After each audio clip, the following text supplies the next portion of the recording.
নমস্কার, আমি চলে এসেছি রূপা কিচেন উইথ কুকিংয়ে। আজকে করব এই যে খাসির মাংস। খাসির মাংসটা ভালো করে ধুয়ে নিয়েছি, এবার মশলা মাখিয়ে নেব। এই যে কড়াইটা গরম হয়ে গেছে, কড়াইয়ে তেল দিয়েছি। এবার আলুগুলো ভেজে নেব। এই যে আলুগুলো ভাজতে দেওয়া হয়ে গেছে, নুন হলুদ মাখিয়ে নিয়েছিলাম। এই যে আলুগুলো ভাজা হয়ে গেছে সব। এবার আলুগুলো তুলে নেব। এবার তেলে গোটা জিরে, শুকনো লঙ্কা ফোড়ন দিলাম, পেঁয়াজ দিয়ে দিলাম। এবার খাসির মাংসটাই মশলা মাখিয়ে নেব। এতে দিচ্ছি একে একে কাঁচা লঙ্কা, টমেটো, এই যে লবণ,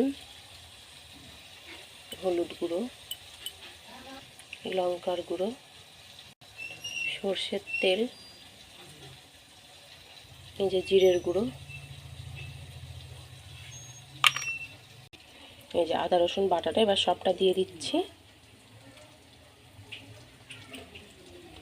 এবার মাখিয়ে নেবো এটাকে। এই যে ভালো করে সব মাখানো হয়ে গেছে মশলাটা।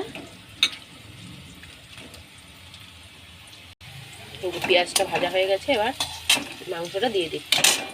মশলা মাখিয়ে নিয়েছি মাংসটা, এবার দিয়ে দিচ্ছি।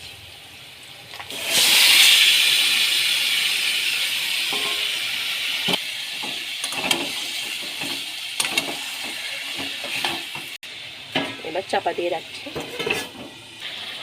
এই যে অনেক জল বার হয়েছে, এবার জলটা নাড়তে হবে।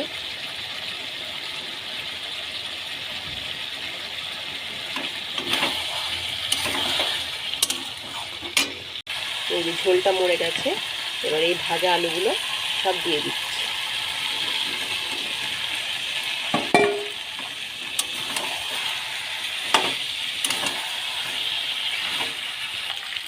এই যে পুরো কষা হয়ে গেছে আলু মাংস।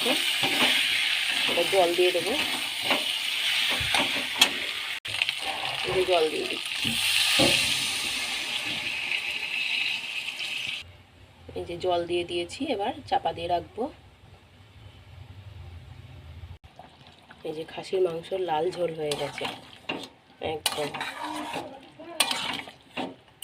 এই যে আলুগুলো সব সিদ্ধ হয়ে গেছে, আলুগুলো সিদ্ধ হয়ে গেছে, মাংসও সিদ্ধ হয়ে গেছে। আর একটু ফুটলে নামিয়ে ফেলবো। এই যে খাসির মাংসটা একদম হয়ে গেছে, এবার নামিয়ে ফেলবো এটাকে। কি সুন্দর লাল হয়েছে, লাল ঝোল। এই যে খাসির মাংসটা নামিয়ে ফেলেছি, একদম লাল লাল ঝোল হয়েছে। কি সুন্দর দেখতে হয়েছে, খেতেও আশা করি খুব সুন্দর হয়েছে।